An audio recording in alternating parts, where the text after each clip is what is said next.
Bienvenue à tous dans cette nouvelle vidéo, on se retrouve pour la seconde analyse de ce mardi 12 juillet 2022 sur les Pokémon de la 5e génération.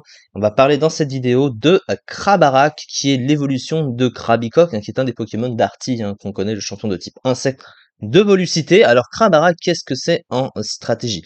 Le type déjà, il a le type insecte roche. Insecte roche en stratégie, c'est un type qui est pas foufou, très clairement, il est assez mauvais, même on peut le dire, en stratégie. Alors, il semble un peu stylé en apparence, mais il y a quand même plusieurs choses qui le rendent pas ouf. Alors, normalement, quand tu cherches un double type, c'est d'apporter une synergie autant défensive et offensive.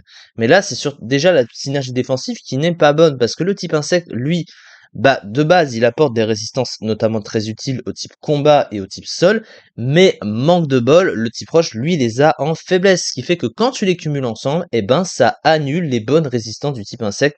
Et lui, le type roche, eh ben, il va te donner des faiblesses gratuites que tu n'as vraiment pas besoin d'avoir. La faiblesse au piège de roc du type insecte, elle reste.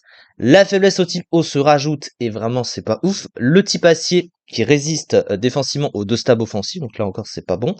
Et il a deux résistances normales et poison qu'il garde, mais c'est pas des résistances très très ouf. Tu préfères avoir des résistances plus utiles, bah celles qu'avait le type insecte et qu'il perd avec le type roche. Donc clairement, le type roche, il va dire que déjà le type insecte est pas bon, clairement, il est meilleur défensivement parce qu'il apporte de bonnes résistances, mais le type roche va pas améliorer finalement le type insecte, au contraire, ça va lui donner des choses moins utiles et ça va le rendre un peu plus mauvais, presque on peut le dire.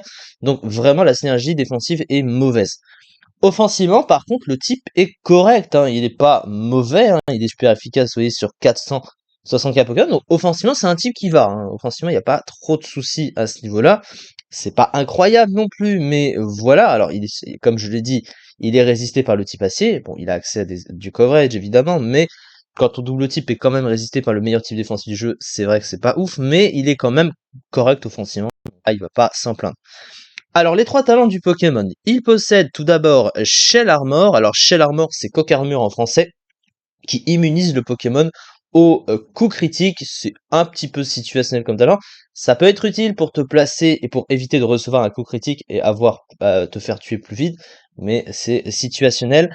Son deuxième talent est par contre plus adapté, Fermeté. Fermeté lui permet de tanker à un point de vie tant qu'il est toujours full life sur le terrain et qui est sur le point de se faire one shot, pardon. Et du coup, bah, c'est pratique surtout par rapport à un placement qu'on va voir juste après. Et le dernier talent, c'est Armure Rouillée. Armure Rouillée, en gros, quand il prend une attaque physique ou de contact, il baisse sa défense d'un cran et en contrepartie, il booste sa vitesse de 2 crans. Comme sa meilleure stat, pardon, c'est la défense, c'est vrai que c'est pas ouf de se la faire baisser, très clairement. Et donc c'est pas forcément très très intéressant, surtout qu'il a un autre moyen de se booster sa vitesse, donc au final c'est pas vraiment très utile.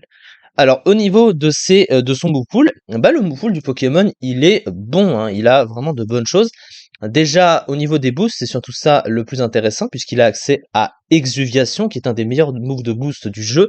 Ça booste de 2 crans l'attaque spéciale et la vitesse.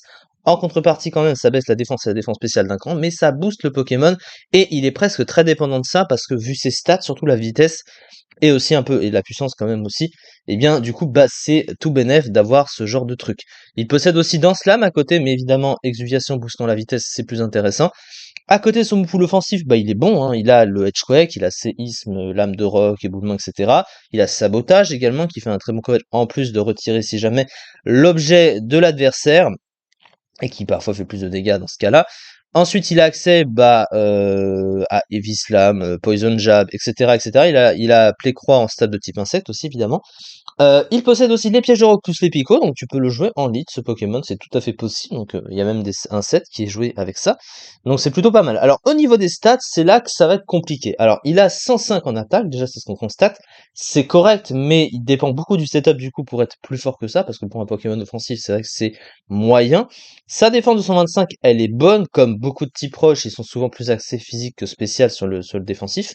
Et du coup c'est le cas aussi pour lui. Mais du coup, sur le spécial, il a un moins bon bulk, 75 en SPDF, 70 en PV, c'est vrai que c'est moyen sur le spécial. 65 en attaque spéciale, on n'en parlera évidemment pas, mais aussi l'autre problème, plus problématique, et là c'est le problème des types roches, l'orientation est à chaque fois la même, il a une très mauvaise vitesse comme beaucoup de types roches, à l'instar d'autres Pokémon de type roche, comme Rhinastock par exemple, ou autres, hein, etc., etc. 45 de vitesse, c'est vraiment pas bon. Ça le force du coup à devoir se placer avec l'exfiltration et qui lui booste sa vitesse. Et quand tu es très dépendant d'un boost de vitesse ou d'un moyen de mieux te placer finalement, parce que sinon tu es dépassé par beaucoup de Pokémon et tu es obligé de te prendre un coup avant d'agir, c'est vrai que c'est pas incroyable. Donc c'est là que Fermeté entre en jeu finalement, puisque ça lui permet, au moins tant qu'il est full life, s'il s'est pas pris les pièges de rock, parce que malheureusement en plus il a une faiblesse aux pièges de rock, et ben tant qu'il est full life et qu'il s'est pas pris les pièges de rock, et ben il peut tanker, enfin il peut essayer de se placer au moins une fois et essayer de taper derrière pour exploiter son potentiel offensif. C'est au moins ça, mais du coup bah ça rend le Pokémon très facile à anticiper et ça c'est encore moins ouf du coup en stratégie. La fiche stratégique du coup du Pokémon, alors une excellente défense, une attaque correcte, un bon full de soutien, accès à exuviation, mais un mauvais double type défensif, des statistiques sur le plan spécial médiocre et il est lent.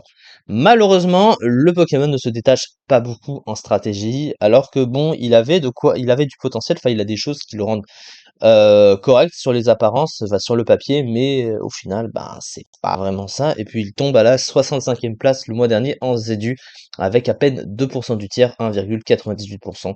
Donc c'est loin d'être bon. Malheureusement, ce Pokémon n'est pas suffisamment correct.